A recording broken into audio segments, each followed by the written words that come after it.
Baleno versus Fronx ಒಂದೇ engine, ಆದರೆ attitude ಮಾತ್ರ ಕಂಪ್ಲೀಟ್ ಬೇರೆ. ಹಾಗಾದ್ರೆ ಯಾವುದು ಬೆಸ್ಟ್? ಬನ್ನಿ ಈ ಕ್ವಿಕ್ ಕಂಪ್ಯಾರಿಸನ್ನಲ್ಲಿ ನೋಡ್ಬಿಡೋಣ. ಸೊ ಒಂದು ಕಡೆ ನಮ್ಮ ಕ್ಲಾಸಿಕ್ ಪ್ರೀಮಿಯಂ ಹ್ಯಾಚ್ಬ್ಯಾಕ್ ಬಲೆನೋ, ಇನ್ನೊಂದು ಕಡೆ ರಗಿಡ್ ಲುಕ್ ಇರೋ stylish compact crossover Fronx. Size ವಿಷಯಕ್ಕೆ ಬಂದ್ರೆ ಬಲೆನೋ ಸ್ವಲ್ಪ ಉದ್ದ ಮತ್ತೆ ಲೋ ಸ್ಲಂಗ್ ಆಗಿದೆ, ಆದರೆ ಫ್ರಾಂಕ್ಸ್ ನೋಡಿ ಎತ್ತರವಾಗಿದೆ. ಜೊತೆಗೆ 190 ಎಂಎಂನಷ್ಟು ಭರ್ಜರಿ ಗ್ರೌಂಡ್ ಕ್ಲಿಯರೆನ್ಸ್, ಒಂದು ಪಕ್ಕಾ SUV ಫೀಲ್ ಕೊಡುತ್ತೆ. ಎರಡು ಗಾಡಿಗಳ ಹೃದಯ ಒಂದೇ, ಅದೇ ಮಾರುತಿಯ tried and tested 1.2 litre K series petrol engine. ಆದರೆ ಪರ್ಫಾರ್ಮೆನ್ಸ್ ಇಷ್ಟಪಡೋರಿಗೆ ಫ್ರಾಂಕ್ಸ್ನಲ್ಲಿ ಒಂದು ಸೀಕ್ರೆಟ್ ವೆಪನ್ ಇದೆ, ಅದೇ power packed 1.0 litre turbo booster jet engine. Okay, mileage ಮ್ಯಾಟ್ರಿಗೆ ಬಂದರೆ ಬಲೆನೋ ಇಲ್ಲಿ ಕ್ಲಿಯರ್ ವಿನ್ನರ್, ಸಖತ್ ಮೈಲೇಜ್ ಕೊಡುತ್ತೆ.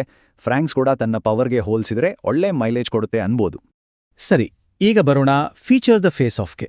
ಇಲ್ಲಿ ಯಾರು ಗೆಲ್ತಾರೆ? ಫ್ರಾಂಕ್ಸಲ್ಲಿ ಪಾರ್ಕಿಂಗ್ ಮಾಡೋಕೆ, ಟೈಟ್ ಜಾಗದಲ್ಲಿ ಓಡಿಸೋಕೆ ಹೆಲ್ಪ್ ಆಗುವ 360 ಡಿಗ್ರಿ ಕ್ಯಾಮ್ರಾ ಇದೆ. ಆದರೆ ಬಲೆನೋದಲ್ಲಿ ಒಂದು ಮಾಡರ್ನ್ ಹೆಡ್ಸಪ್ ಡಿಸ್ಪ್ಲೇ ಇದೆ, ಸಖತ್ ಪ್ರೀಮಿಯಂ ಫೀಲ್ ಕೊಡುತ್ತೆ. ಉಳ್ದಂತೆ ದೊಡ್ಡ touch screen, connected car tech, safety ಎರಡರಲ್ಲೂ ಸೂಪರ್ ಆಗಿದೆ. ಇನ್ನು ಬೆಂಗಳೂರಿನ ಆನ್ ರೋಡ್ ಬೆಲೆ ನೋಡಿದ್ರೆ ಬಲೆನೋ ಸ್ವಲ್ಪ ಬಜೆಟ್ ಫ್ರೆಂಡ್ಲಿ. ಫ್ರಾಂಕ್ಸ್ ಅದರ SUV ಸ್ಟೈಲ್ ಮತ್ತು ಟರ್ಬೋ ಎಂಜಿನ್ಗೆ ಸ್ವಲ್ಪ ಪ್ರೀಮಿಯಂ ಪ್ರೈಸ್ನಲ್ಲಿದೆ.